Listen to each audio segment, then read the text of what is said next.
batuk terus-menerus, batuk berdahak, sesak napas, jangan sepelekan. Ingat ayah bunda, bronkitis adalah peradangan pada saluran bronkus, yaitu saluran yang membawa udara ke paru-paru saat meradang. Saluran ini yang menghasilkan lendir berlebih sehingga membuat batuk terus-menerus dan sesak napas. Bronkitis ada dua jenis. Yang pertama, bronkitis akut disebabkan oleh infeksi virus.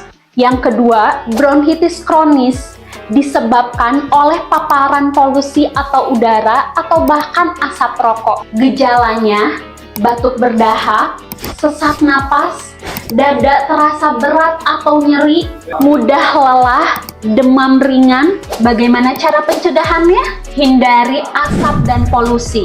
Gunakan masker di lingkungan yang berdebu.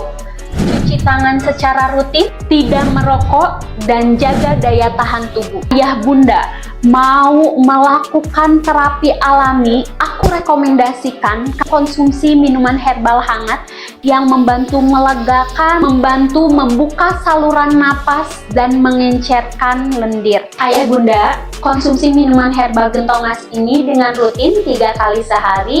Selagi ada harga penawaran spesial, ayah bunda check out sekarang di Keranjang.